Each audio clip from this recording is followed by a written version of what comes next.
कल हमने पिछले जो हमारी मुस्लिम ला हिब्बा पार्ट थर्ड में हिब्बा बिल एवज हिब्बा बाशर्तुल एवज को डिस्कस कर रहे थे।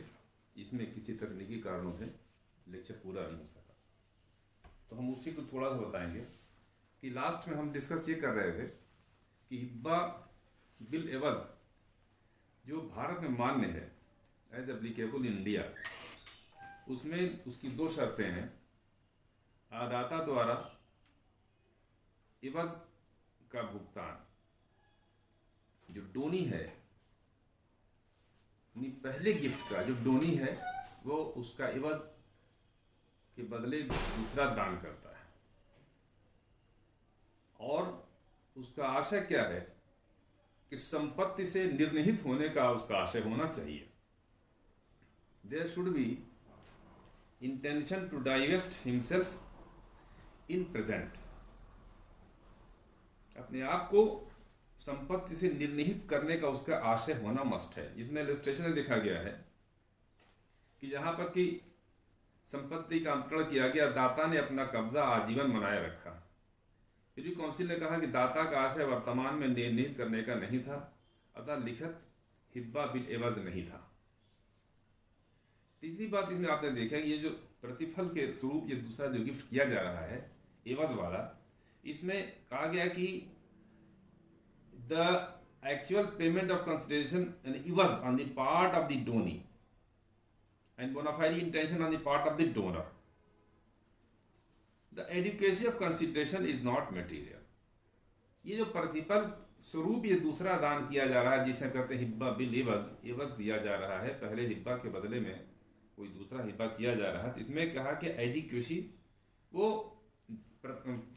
ये जो प्रतिफल स्वरूप जो हिब्बा किया जा रहा है आवश्यक नहीं है कि ये उसकी वैल्यू वही हो जो पहले किए गए हिब्बा की थी। तो adequacy of the consideration is not important, बस इंपॉर्टेंट क्या है एक्चुअल एंड बोनाफाइडी पेमेंट, वास्तविक रूप से भुगतान हो जाना चाहिए, प्रदान कर दिया जाना चाहिए जो भी संपत्ति दी जा रही है, यदि पैसा दिया जा रहा है, जिसे हम कहते थे हिब्बा बिल इवज। हिब्बा बिल इवज को आपको बताया जा चुका था, और इसके बाद जो पॉइंट रह गया था कि हिब्बा बाशर्तुल एवज, हिब्बा बिल एवज में स्पष्ट होना चाहिए कि यह प्रतिफल स्वरूप किया जा रहा है, क्योंकि जो सिंपल गिफ्ट बताई गई थी ट्रू गिफ्ट उसके बारे में है। जैसे गिफ्ट एक व्यक्ति दूसरे को गिफ्ट करता है, कहता है कि तुम मेरे कजिन हो, इस कारण से मैं तुम्हें ये गिफ्ट कर रहा हूं। तो ये गिफ्ट जो है ये प्रतिफल के ये प्रतिफल स्वरूप नहीं है। It is not a consideration और ए हिब्बा बिल एवज, इट इज सिंपल गिफ्ट। तो ये जो खास बात ये है कि इसमें जो पॉइंट इसमें है कि प्रतिफल के बदले ये दान किया जा रहा है। यद्यपि इस प्रतिफल के बारे में कोई शर्त पहली गिफ्ट में नहीं की गई थी, उसमें कोई कवरेंट नहीं था, कोई लिखत ऐसा नहीं था कि जो पहला दान एक व्यक्ति ने दूसरे को किया तो दूसरा व्यक्ति जब दूसरा व्यक्ति दान करेगा, उसकी शर्त पहली गिफ्ट में नहीं थी। ये जो एवज वाला दान है ये एवज में दान है, स्पष्ट होना चाहिए कि उसके बदले मैं ये दे रहा हूं, और अपने आप को जो डोनर है उस संपत्ति से अपने आप को निर्निहित कर ले, अपने आप को डाइवर्स्ट कर ले, और एक्चुअल वास्तविक रूप से संपत्ति का परिदान हो या भुगतान हो जाना चाहिए। तो खजूरुन्निसा रोशन जहां का केस था, जहां कहा गया था कि adequacy of consideration is not material. और अब जो हिब्बा बाशर्तुल एवज है वो कल रह गया था, पिछली गिफ्ट में किसी कारणवश रुक गया था, तो ये दूसरा मुझे बनाना पड़ रहा है। जैसे कि वर्ड यूज है बा, बा मीन होता विद, यानी हिब्बा with a condition of return gift, where gift made with a stipulation where a gift is made with a condition for a return. यानी कहा, जैसे हमने कहा, हिब्बा बिल एवज में कोई कंडीशन नहीं है, कोई शर्त नहीं है वापस किसी दूसरे हिब्बा की। बट द हिब्बा बा शर्तुल एवज, मतलब जो पहला दान किया जा रहा है उसमें वापसी की शर्त है। Gift made with a stipulation for a return gift, it is called हिब्बा बा शर्तुल एवज। हिब्बा बा शर्तुल, इसमें कंफ्यूज मत होइएगा, सिर्फ ये है कि जो पहला गिफ्ट है उसमें एक शर्त थी, यही शर्त थी कि इसके बदले में दूसरा गिफ्ट किया जाएगा। तो पहली गिफ्ट में एक शर्त हो गई, जिसे कह दिया बा शर्तुल एवज। और इसके आगे देखें, इसमें बा शर्तुल एवज में खास बातें क्या क्या हैं। इन द केस ऑफ ए हिब्बा, एनी ट्रू गिफ्ट, यानी प्योर मुस्लिम लॉ के हिसाब से जो सिंपल गिफ्ट है, इन द केस ऑफ हिब्बा बा शर्तुल एवज, delivery of possession is necessary to make the gift valid. अब ये हिब्बा बा शर्तुल एवज जो है, ये क्या कह रहा है? ये कह रहा है कि आपका जो है डिलीवरी ऑफ पोजेशन, यानी ये जो बा शर्तुल एवज है, इसमें कब्जे का परिधान मस्ट है।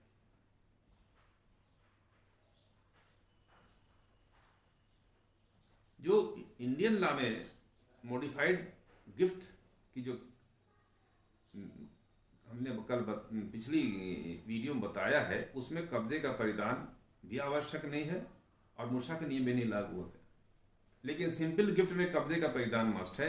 इसी तरह हिब्बा बा शर्तुल एवज, यानी हिब्बा with a condition of return gift, इसमें delivery of possession is necessary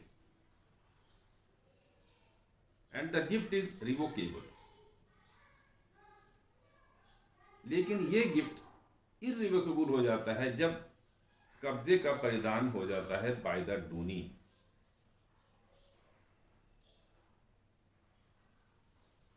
in जो दूसरी गिफ्ट का जो डोनी है, जो संपत्ति का कब्जा दे देता है, तो फिर ऐसे गिफ्ट को प्रतिसंहरित या वापस नहीं लिया जा सकता। अब ये जो हिब्बा बा शर्तुल एवज है और हिब्बा बिल एवज में पहला अंतर आप जानते हैं, बहुत क्लियर है। पहले में कोई भी शर्त नहीं है, हिब्बा बिल एवज में रिटर्न की, वापसी गिफ्ट की कोई कंडीशन नहीं लिखी जाती, जबकि हिब्बा विद कंडीशन, जिसे बा शर्तुल एवज कहते हैं, इसमें रिटर्न गिफ्ट की कंडीशन पहली गिफ्ट में लिख दी जाती है। हिब्बा बिल एवज सदैव हिब्बा ही रहता है, जबकि हिब्बा बा शर्तुल एवज कहते हैं जब एवज यानी रिटर्न कर दिया जाता है ये दूसरी गिफ्ट में, तो कहते हैं इसका नेचर सेल का हो जाता है। इसी तरह हिब्बा बिल एवज में कब्जे का डिलीवरी या पोजेशन नहीं जरूर आवश्यक है, जबकि हिब्बा विद कंडीशन, इसमें अगर एवज की यानी उसके बदले में दूसरी गिफ्ट की जा रही है तो कब्जे का परिधान मस्ट है।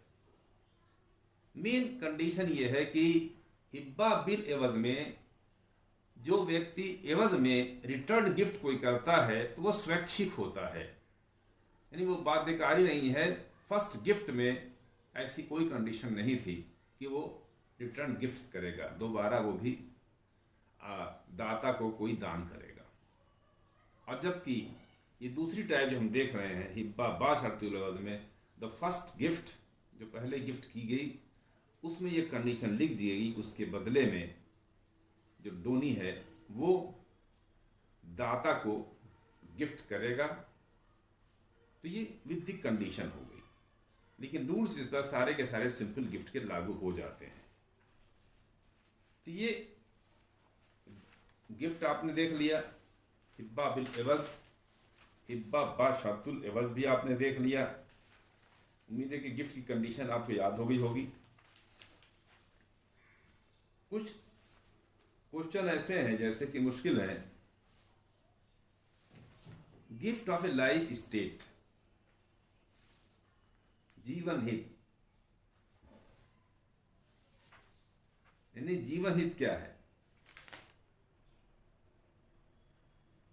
लाइफ स्टेट गिफ्ट यानी संपत्ति में आजीवन हित क्रिएट करना। तो गिफ्ट ऑफ लाइफ स्टेट क्या है? इसमें मेन जो लीडिंग केस है नवाज शरीफ वर्सेस अली रजा खान। यह रीडिंग केस में प्रिवी काउंसिल ने नियम बनाया है कि मुस्लिम विधि में आजीवन हित एवं अवशेष हित जो माल होता है, रेजिड्यूरी जो बचा हुआ है, इसकी कल्पना नहीं है। आजीवन हित यानी एक व्यक्ति को, जैसे कि टीपी एक्ट में आपने देखा होगा, अनबॉर्न को जब दिया जाता है तो पहले ए बी को, यानी बी जो जीवित है उसको लाइफ स्टेट देता है, जीवन भर के लिए कोई हित क्रिएट करता है उसमें, और उसकी मृत्यु पर सी जो अभी अनबॉर्न है, यदि उसकी मृत्यु पर वो पैदा हो जाता है तो अवशेष जो संपत्ति बची रहेगी वो सब उसको दी जाती है। ये एक रूल अगेंस्ट, जिसे कहते हैं परपिचुटी है। ये अनबॉर्न पर्सन के पक्ष में कैसे हित क्रिएट हो सकता है उसका तरीका बताया गया। लेकिन ये नवाज शरीफ के केस में प्रिवी काउंसिल ने कहा है कि मुस्लिम विधि में आजीवन हित एवं अवशेष हित नहीं है, परंतु आजीवन दान के संबंध में माना जाएगा कि आजीवन लाभ प्राप्त करने का अधिकार है और संपत्ति का कार्पस का स्वामित्व बना रहेगा।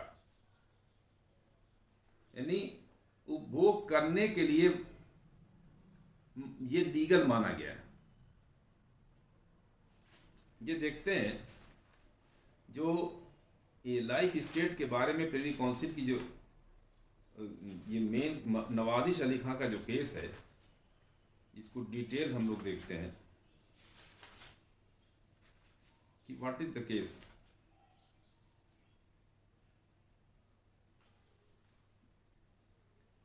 ये gift of a life state,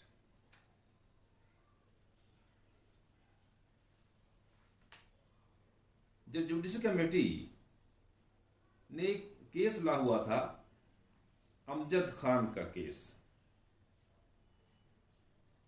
Amjad Khan के केस में प्रिवी काउंसिल ने कहा था कि life state were considered to come under this principle with the result that the donee took an absolute interest. But objection, the judicial committee did not record the principle as applicable to the facts. इसमें कहा जा रहा है the life grant is nothing but a gift and a condition, and the condition is invalid.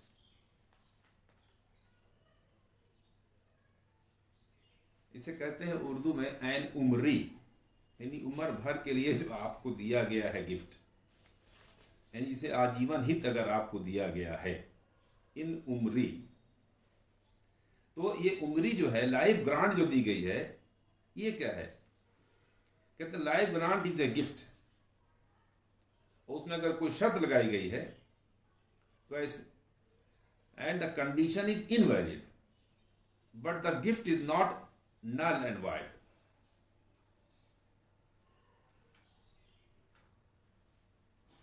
Gift को कहा कि ये null and wide नहीं है, उसमें अगर कोई शर्त लगाई गई है तो वो इनवैलिड है। इसी तरह प्रिवी काउंसिल ने एक केस में ये भी ऑब्जर्व किया है कि there was no such thing as life state और वेस्टेड रिमाइंडर। जो हमने पहले बताया कि आजीवन हित और अवशेष हित, जो अवशेष माल बचा हुआ है, मुस्लिम लॉ में ऐसा कोई कल्पना नहीं है जैसा कि टीपी एक्ट में है कि लाइफ स्टेट और उसका जो बचा हुआ हित है, उन दोनों में जो अंतर किया गया, कह रहे there is nothing as a life state और vested remainder in Mohammedan law as understood in English law, but a gift for the life would be constituted as an interest for life in the usufruct. अब यूसुफ्रक्ट आ गया। इन दी मुस्लिम law एक संपत्ति के दो उसके संपत्ति में दो तरह के हित माने जाते हैं, the corpus of the gift and the usufruct of the gift. यानी जो कॉर्पस है, बॉडी ऑफ द प्रॉपर्टी है, जो संपत्ति है, और उसके उपभोग का जो अधिकार है, एक को कहते हैं आयन और दूसरे को कहते हैं मनाफी, यानी उससे जो मुनाफा उठाना है। अगर कोई व्यक्ति reservation of right in the मनाफी यानी यूसुफ्रक्ट, एक व्यक्ति ने संपत्ति का कॉर्पस ट्रांसफर कर दिया, आयन ट्रांसफर कर दिया, यानी ओनरशिप उसकी ट्रांसफर कर दी, लेकिन उसने किया क्या, ही रिजर्व द राइट ऑफ यूसुफ्रक्ट, उस संपत्ति को उपभोग करने का अधिकार को अपने के लिए अपने जीवन भर के लिए सुरक्षित रखा। तो ऐसी स्थिति में जो गिफ्ट होगी वो वैलिड रहेगी, ये गिफ्ट वाइड नहीं होगी। लेकिन अगर the possession of the corpus is reserve, कब्जा भी उसी के पास है, यानी पोजेशन नहीं दिया, यहां तो कहेगा उपभोग का अधिकार है, उससे कोई लाभ है, किराया आ रहा है, उससे कोई रेवेन्यू आ रही है, वो उसको प्राप्त करता रहेगा, यह तो अलग बात है। लेकिन पोजेशन उसे देना पड़ेगा। अगर पोजेशन भी उसने रिजर्व कर लिया है तो ऐसी गिफ्ट को कहा गया कि ये it is not a valid gift. तो ये जान लिया कि प्रॉपर्टी का कॉर्पस है और प्रॉपर्टी का यूसुफ्रक्ट है, यानी एक को कहते हैं आयन और दूसरे को कहते हैं मनाफी, यानी नफा, उससे जो लाभ आ रहा है।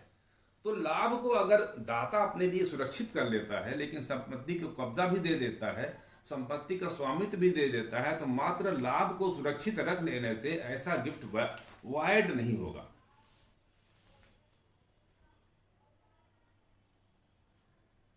जैसे एक इलस्ट्रेशन मुल्ला ने दिया है, जैसे कि Mohammad says this mansion is to thee उम्रे for the life and when thou dead it reverts to me. अभी देखिए, कोई मकान, कोई महल जो है उसको उसने कहा टू दी, किसी दूसरे व्यक्ति को कहा कि तुम्हें उम्र भर के लिए, उम्र दिया, लाइफ, जीवन पर्यंत के लिए तुम्हें दिया गया, और तुम्हें मृत हो जाने पर ये संपत्ति, ये मैंशन मुझे वापस मिल जाएगी। इसमें कहते हैं ये जो कंडीशन है ये वॉइड है। The gift is lawful, the condition is void. यहां पर जो शर्त ये लगा रहा है, ये शर्त शून्य मानी जाएगी और गिफ्ट वैध हो जाएगी।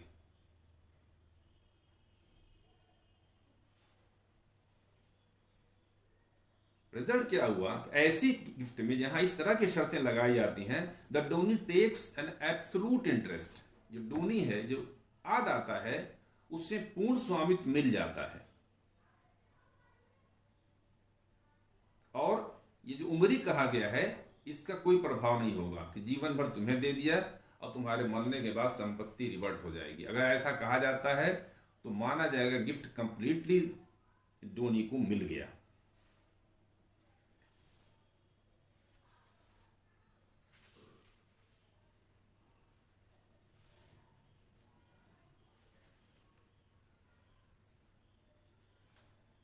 ये जो लाइफ ग्रांट है, इसमें सुन्नी लॉ और शिया लॉ में डिफरेंस है। Life grant under Shia law क्या है? शिया लॉ ये कहता है a gift of a life state is recognized under Shia law. ये जो उम्री है, जो आजीवन हित क्रिएट किया जाता है, इसे शिया लॉ मान्यता देता है। बेली ने इसका रिजल्ट में कहा है कि जैसे if a man says I have bestowed on this mansion for you for your life और for my life, it is a valid gift. कहता है ये महल, ये मकान तुम्हें हम जीवन भर के लिए देते हैं, तो शिया लॉ में वैलिड है।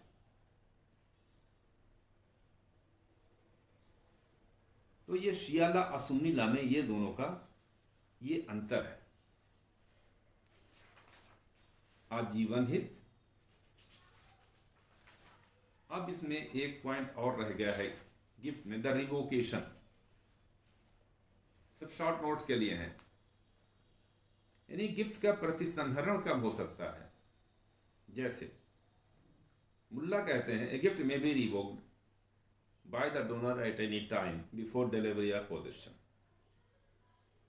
Because before delivery of possession the gift is not complete.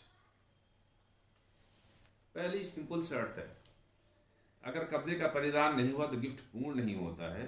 तो अगर आदाता ने लिख के दिया भी है तो वो उसे वापस ले सकता है।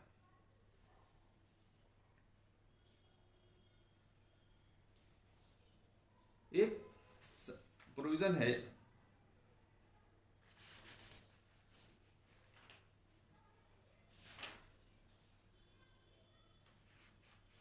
जो मुल्ला ने इसे दिया है,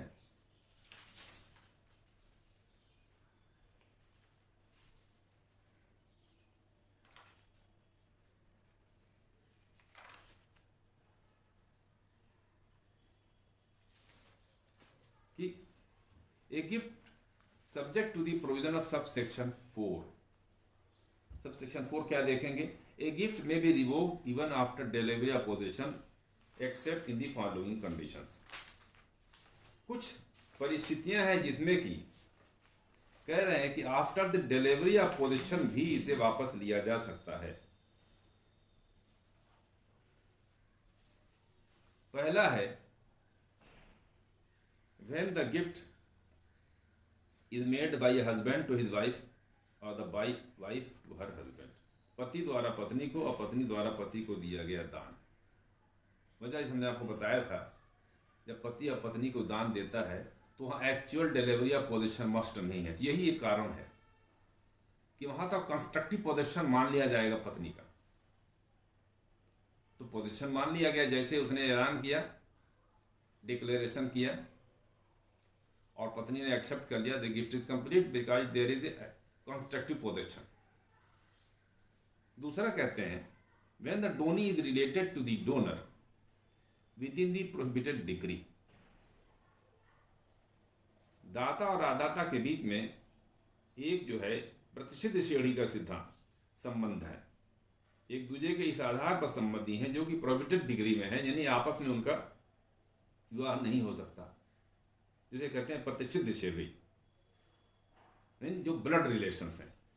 जो आप देखेंगे रिलेशंस के बारे में, जो मैंने लेक्चर मेरा है मुस्लिम लॉ ऑफ इनहेरिटेंस पर, ये मैरिज का आप पढ़िएगा, मैरिज की वीडियो आप देखेंगे तो मैरिज में जो प्रोहिबिशन है, prohibition of marriage on the basis of blood relation, तो दैट इज प्रोहिबिटेड डिग्री। यहाँ दाता अदाता के बीच में रक्त संबंध के आधार पर प्रतिष्ठित श्रेणी हो में ये लोग आते हैं। तो ये दान पूर्ण होने के बाद भी जिसे वापस नहीं लिया जा सकता। जहाँ दाता या अदाता यानी दान कंप्लीट होने के बाद दाता या अदाता की डेथ हो जाती है, दोनों में से किसी की मृत्यु हो जाए, यानी दान पूर्ण हो गया, तो अब वापस कोई नहीं कर सकता, यानी उत्तराधिकारी इनके वापस नहीं ले सकते।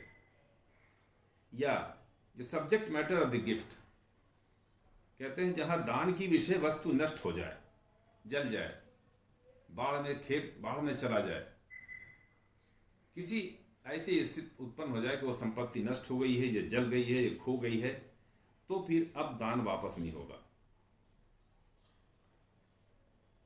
अब फिर कह रहे हैं जहां दी गई वस्तु विक्रय, दान या अन्यथा आदाता के कब्जे से अंतरित हो जाती है। यानी जो गिफ्ट प्रॉपर्टी को दान किया एक व्यक्ति ने, तो आदाता ने उस संपत्ति को या तो विक्रय कर दिया, या दूसरे को दान कर दिया, या किसी अन्य प्रकार से उसका ट्रांसफर कर दिया और उसके कब्जे में अब नहीं है।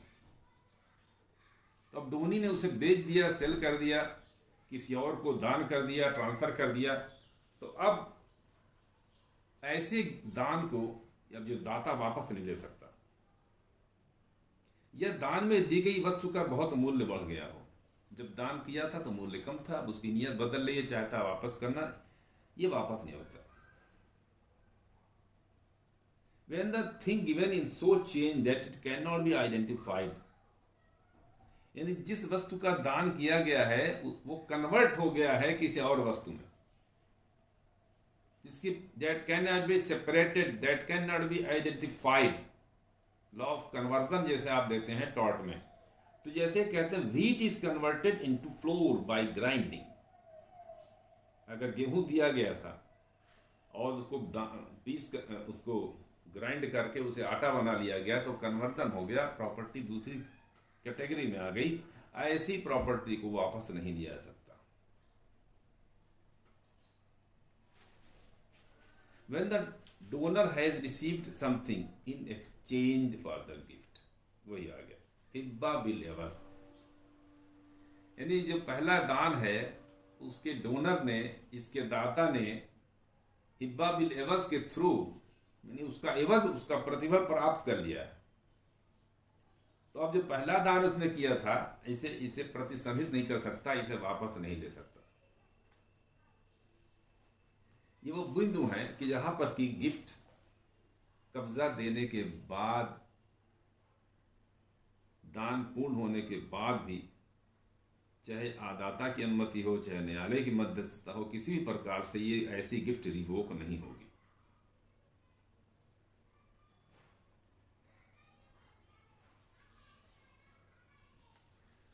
और गिफ्ट में खास पॉइंट यही याद रखिएगा, a gift may be revoked by the donor but not by his heirs after his death. ये हमने पहले बताया है कि अगर डोनर की डेथ हो गई, उसकी मृत्यु हो गई, तो उसके उत्तराधिकारी उसके मृत्यु के पश्चात उससे दान को वापस नहीं ले सकते।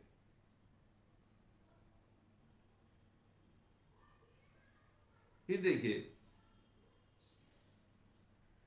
मुल्ला लिखते हैं, once possession is delivered, nothing short of a degree of the court is sufficient to revoke the gift. यानी एक बार कब्जे का परिधान हो जाए तो बिना न्यायालय की डिग्री के वो गिफ्ट जो है वो वापस रिवोक नहीं हो सकती। यानी gift is a document of transfer of property. तो अब इसे अगर आप कैंसिल कराना चाहते हैं, रिवोक करना चाहते हैं, तो कब्जा परिधान हो जाने के पश्चात बिना न्यायालय की डिग्री के लिए ऐसी गिफ्ट प्रतिसंहरित नहीं हो पाएगी।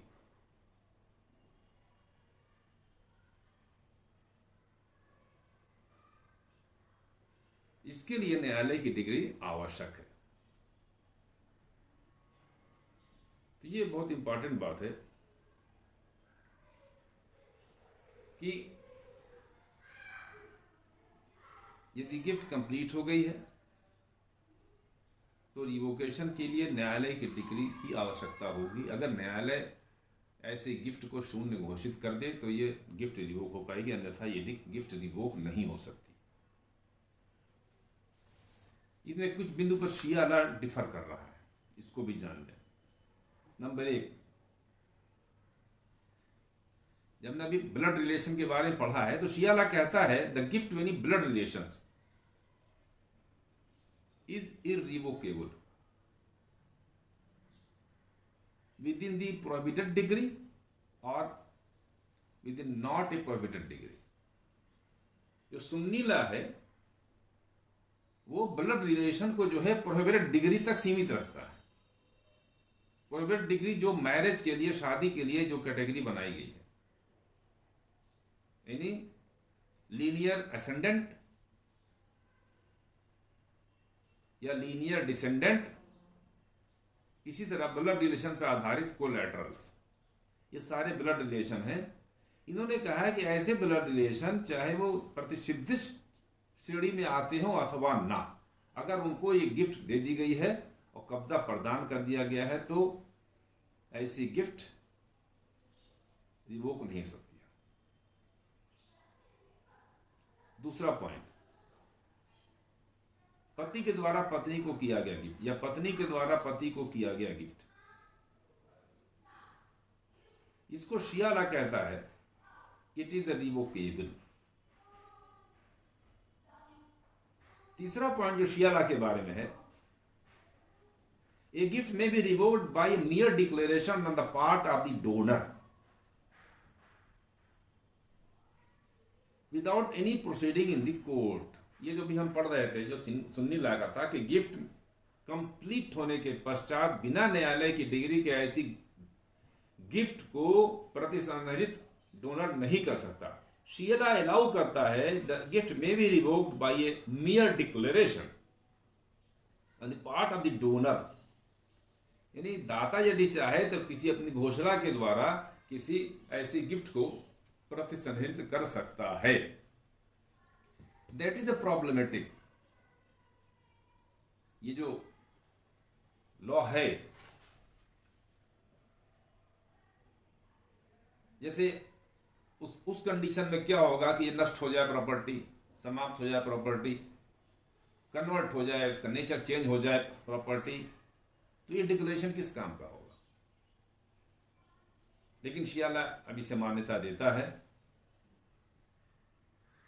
इसमें इनके केस ला है Someshwar versus Barkatullah, Allahabad high court का, कि शियाला में ये मान्यता है the gift may be revoked by a mere declaration on the part of the donor without any proceeding in the court। Try कीजिएगा, जो भी क्वेश्चन लिखिएगा उसमें शियाला और यदि और स्कूल ऑफ थॉट्स में कोई डिफरेंस आप पाते हैं तो उसको भी कोट कर दीजिएगा, तो आपका क्वेश्चन तब जाके पूर्ण होगा। तो रिवोकेशन में भी आपने देखा कि कब कब रिवोक होगा और शिया सुन्नी लॉ में क्या फर्क है। तो आज हमने हिब्बा बिल एवस को कंडीशन को दोबारा रिवाइज किया और हिब्बा बिल एवस एज एप्लीकेबल इन इंडिया, हिब्बा बा शर्तुल एवस, इन दोनों में डिफरेंस भी देख लिया गया। और एक पॉइंट जो हमने देखा है रिवोकेशन। एक नया पॉइंट जो है जो आपको परेशान करेगा मुस्लिम लॉ में, the gift of a life interest, आजीवन हित, जीवन पर्यंत संपदा या जीवन पर्यंत संपदा का अंतर। इसमें दोनों चीज आपने देख ली। यदि वो उपभोग उसका लाभ उठाने का अधिकार सुरक्षित रखता है लेकिन संपत्ति की स्वामित्व और कब्जा दोनों ट्रांसफर कर देता है, तब तो गिफ्ट वैलिड है। यानी ये लाभ जो मुनाफी उसका है, जो यूसुफ्रक्ट है, उससे जो लाभ हो रहा है वो तो ले सकता है दाता, उसको सुरक्षित रख सकता है, लेकिन उसे कब्जा और संपत्ति का अंतरण अवश्य ही करना पड़ेगा।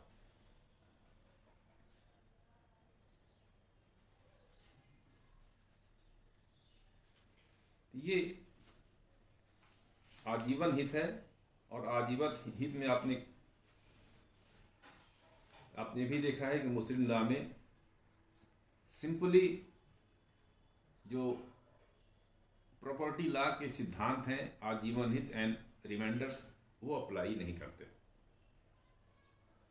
वो आप टीपी एक्ट में जब आप पढ़ेंगे सेक्शन 13, 14, 15, 16, ये पूरा चैप्टर है, इसे जब देखेंगे तो वहाँ आजीवन हित क्या है, यहाँ का आजीवन हित क्या है, ये दोनों में बड़ा अंतर है।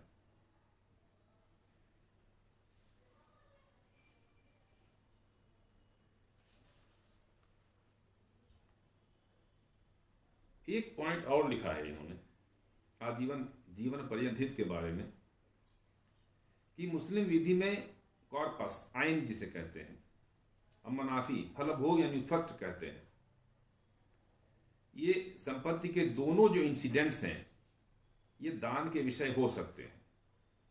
एक निर्धारित समय के लिए उपभोग का दान जीवन पर्यंत कहलाता है, जिन्होंने बताया कि एक निर्धारित समय के लिए उपभोग कर सकता है और ये इसका ऐसी संपत्ति का गिफ्ट हो सकता है। अब कहते हैं जीवन पर्यंत के कुछ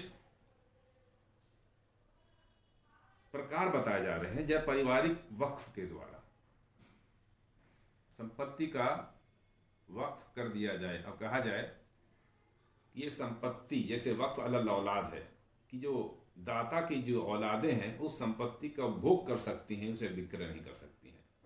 तो ये वक्फ के थ्रू ये लाइफ स्टेट क्रिएट होगा, यानी उपभोग करेंगे, वो बेनिफिशियरी हैं लेकिन उसे ट्रांसफर नहीं कर सकते। अन्यथा अगर अन्य हिबा में अगर ट्रांसफर पर रोक लगाएंगे तो वो कंडीशनल मानी जाएगी कि गिफ्ट कंडीशनल है, गिफ्ट वाइड हो जाएगी। फिर देखिए बाय विल, फिर कहते हैं अमजद अली खान के बाद में जो नियम दिए गए हैं, अशरफ खां के बाद में जो नियम दिए गए हैं, इसी तरह नवाजिश अली खां के केस में जो नियम दिए गए हैं, और तीसरा है फैमिली सेटलमेंट। ये फैमिली सेटलमेंट भी है, पारिवारिक वक्त तो आपने देखा, वक्त बना देना, पीढ़ी दर पीढ़ी वो जीवन पर्यंत उन्हें उसका लाभ मिलेगा, but they can not transfer.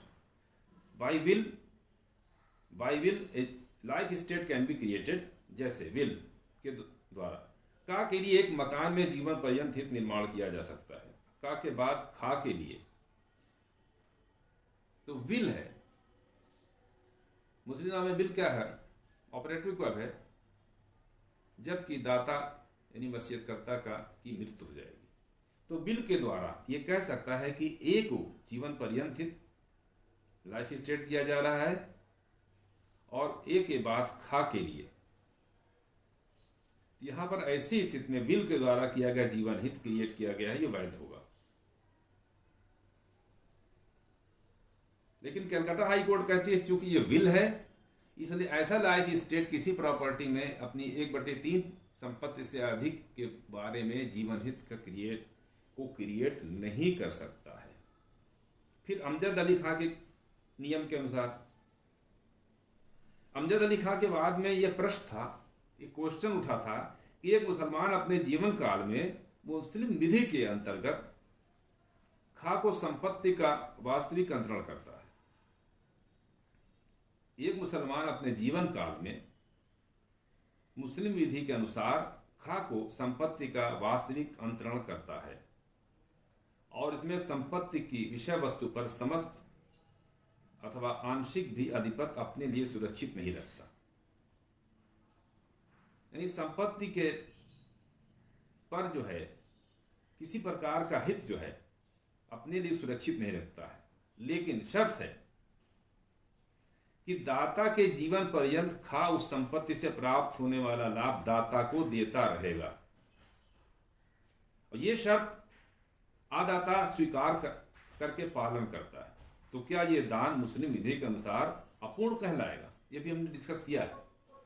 इस बार fact of the Amjad Ali Khan versus Amjad Ali Khan case में ये दिया गया था। प्रीवी काउंसिल ने निर्णय दिया कि दान और शर्त दोनों वैध, वही बताया था हमने। इसमें उसने सारी संपत्ति उसे दे दी, अपने पास कोई राइट सुरक्षित नहीं रखा, लेकिन वही कहा कि इससे जो लाभ होगा ये डोनी जो है ये लाभ डोनर को जीवन भर देता रहेगा। तो कहा ये दान वैध है। इसे कहते हैं the rule of Amjad Ali Khan. फिर आया अशरफ खान का बात।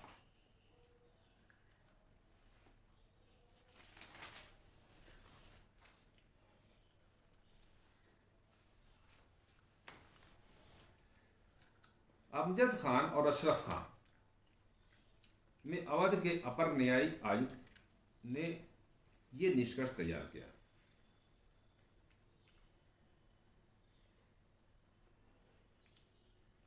नंबर 1, किसी संपत्ति में हित प्रदान करना उस संपत्ति की भौतिक वस्तु, उसकी बॉडी के दान जैसा नहीं है, यानी कंप्लीट बॉडी का दान नहीं है। अगर सिर्फ आप राइट क्रिएट कर रहे हैं, कहते हैं जहां दाता का आशय किसी व्यक्ति को किसी संपत्ति के कॉर्पस तथा उसमें रिमाइंडर्स निशेष हित का दान करना होता है, ऐसे दान के साथ ही उसी संपत्ति में किसी अन्य के लिए सीमित हित का रिजर्व किया जाता है, तब दान तथा आरक्षण दोनों विधिमान है। कह रहे हैं कि जहां दाता का आशय किसी व्यक्ति को किसी संपत्ति में, यानी जो उसकी कॉर्पस है और जो उसका रिमाइंडर है, वो दोनों उसे देना चाहता है, लेकिन उसी दान के साथ किसी थर्ड पर्सन को के लिए एक लिमिटेड हित क्रिएट करना चाहता है, यानी एक थर्ड पर्सन को उसने एक लिमिटेड हित भी दे दिया है उसी दान में। तो इस पर जो लॉ लेट डाउन हुआ है, कहता है दान और आरक्षण जो हित बीच में आरक्षित किया जा रहा है वो दोनों फिर विधिमान है। ये जान लीजिए कि बॉडी ऑफ प्रॉपर्टी भी ट्रांसफर कर रहा है, जो रिमाइंडर है सब ट्रांसफर कर रहा है, बीच में उसका कोई लाभ है, कोई ऐसा हित है जो किसी तीसरी व्यक्ति को जो है लिमिटेड हित दे रहा है, तो कहते हैं ऐसा दान वैध होगा और शर्त भी वैध है। आगे कहा गया जहां दाता आदाता के लिए केवल लाइफ स्टेट क्रिएट करना चाहता है और वो संपत्ति को रिवर्ट करके अपने उत्तराधिकारियों का नाम आरक्षित करता है, यानी लाइफ स्टेट जीवन पर्यंत उसे अधिकार दिया जाता है किसी आदाता को, लेकिन रिवर्ट करके एक rule of reversion Hindu law का है कि उसके मरने के बाद, यानी आदाता के मरने के बाद जो शेष संपत्ति है वो दाता अपने उत्तराधिकारियों का नाम आरक्षित करता है।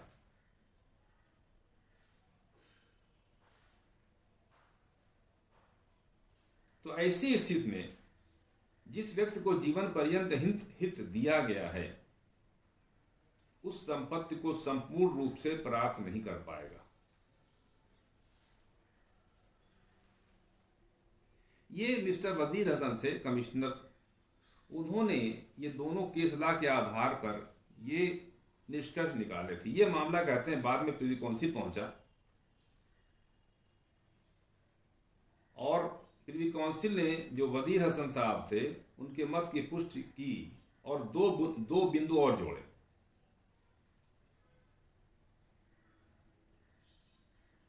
पहला पॉइंट प्रिवी काउंसिल ने कहा जीवन हित का रिमाइंडर हित में विस्तार नहीं किया जा सकता, यानी जो आजीवन हित है उसमें रिमाइंडर्स भी नहीं जोड़े जाएंगे कि अवशेष जो मरने के बाद बचा है वो इसे नहीं मिलेगा। जीवन भर तो लाभ हासिल कर सकता है लेकिन अवशेष नहीं प्राप्त करेगा। और आगे प्रिवी काउंसिल ने यह कहा है कि दान की विधि द्वारा जीवन पर्यंत हित को विधि मान्यता देना एक ओपन क्वेश्चन है।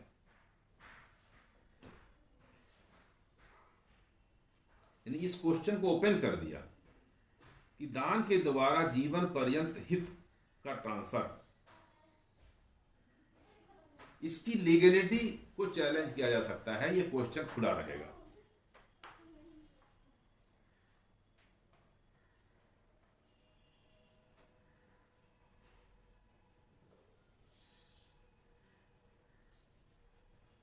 फिर नवाजिश अली खां का केस जो आया है, तो नवाजिश अली खां के केस में क्या रूल लेट डाउन हुआ है, ये भी प्रिवी काउंसिल गया था। इसमें क्या क्या पहला रूल ये लेट डाउन हुआ है कि मुस्लिम विधि पूर्ण स्वामित्व, स्थावर संपत्ति और निजी संपत्ति में अंतर नहीं करती और ना ही वो भूमि के स्वामित्व का संपदाओं के रूप में विभाजन को मान्यता देती है। असल में जो ये संपदाएं इंग्लैंड में चलती थी,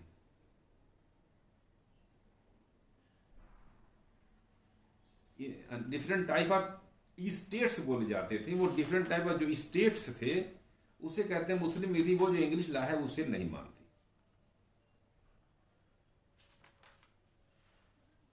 इसे कहते हैं ई स्टेट। इसे है कि जो संपदाएं हैं उसको जो इंग्लिश लॉ के अनुसार जो अलग अलग संपदाएं होती थी उसकी मान्यता मुस्लिम लॉ में नहीं है।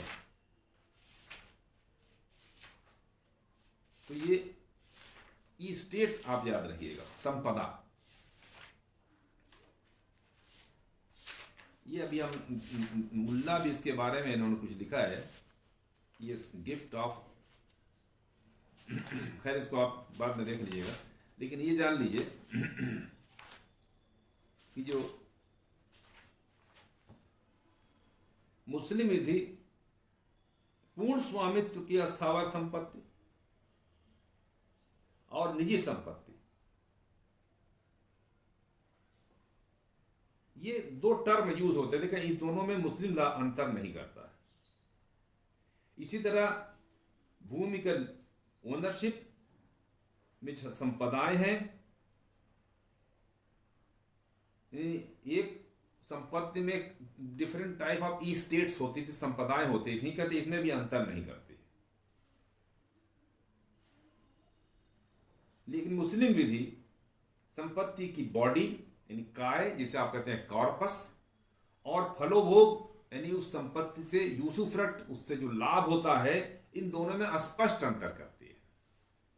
इसीलिए जहां गिफ्ट प्रॉपर्टी की कॉर्पस को ट्रांसफर कर दिया, गिफ्ट कर दिया, पोजेशन दे दिया, लेकिन अपने फायदे के लिए उससे होने वाला लाभ अपने लिए सुरक्षित कर लिया, तो ये गिफ्ट को कह दिया गया ये वैलिड गिफ्ट है। तो इसीलिए कहते हैं इसमें अंतर करती है कि एक मकान है, बॉडी ऑफ कॉर्पस है, इससे मिलने वाला किराया और लाभ है, खेत है, उससे निकलने वाले फल फ्रूट हैं, सब्जियां हैं, गल्ले हैं, उससे लाभ है। तो एक संपत्ति है, एक संपत्ति का होने वाला लाभ। तो कहते हैं ये कॉर्पस एंड यूसुफ्रक्ट में स्पष्ट अंतर मुस्लिम विधि करती है। इसी कारण से सीमित समय के हित विधिवत निर्मित किए जा सकते हैं। यानी सीमित समय के जो जिसमें लाभ होते हैं, ये लिमिटेड जो इसके लाभ होते हैं, उसका ट्रांसफर किया जा सकता है।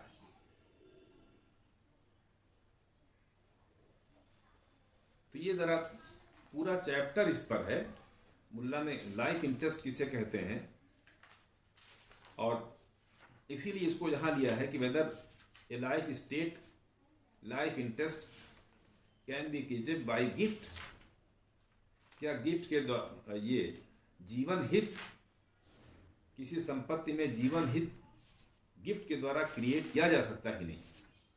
तो जीवन हित में जान लीजिएगा कि इसमें कॉर्पस संपत्ति की जो निकाय है, काय है, जो बॉडी ऑफ प्रॉपर्टी है, और जो प्रॉपर्टी से होने वाला लाभ है, इन दोनों में मुस्लिम लॉ स्पष्ट अंतर करता है। इसीलिए जो आपने हमें बताया कि जैसे फॉर द लाइफ, उससे होने वाला लाभ उसे किसी को दे सकता है या अपने लिए सुरक्षित रख सकता है। ये पूरा ये रहा कि Mohammad law makes distinction corpus and the usufruct. तो यूसुफ्रक्ट का सुरक्षित करना, लेकिन कॉर्पस को ट्रांसफर करना, ओनरशिप को ट्रांसफर करना, कब्जे का परिधान करना कर दिया जाता है, तो लाभ को सुरक्षित अपने पक्ष में या किसी अन्य व्यक्ति पक्ष में उसके लाभ को सुरक्षित रखा जा सकता है। अगर ऐसे सुरक्षित किया जा सकता है तो वो गिफ्ट एक वैलिड गिफ्ट है। तो आज काफी चैप्टर इसके आपके कवर हो गए, जो कल इसके पिछले वाले में पार्ट 3 में, दिस इज द पार्ट 4। अब इस वीडियो के लास्ट में जो डिस्क्रिप्शन में आप देखेंगे, तो इस डिस्क्रिप्शन में हम जो पिछली वीडियोस हैं यानी पार्ट 3 एंड पार्ट 2 के लिंक दे देंगे, ताकि आप उस लिंक पर जा करके पिछली वीडियो भी देख लें और स्टडी आप करेंगे, देखेंगे। इसमें अगर जो समस्या और आएगी तो आगे बताएंगे, जिसे हम फिर वीडियो से के द्वारा या कभी ऑनलाइन आकर के इससे हम स्पष्ट कर देंगे।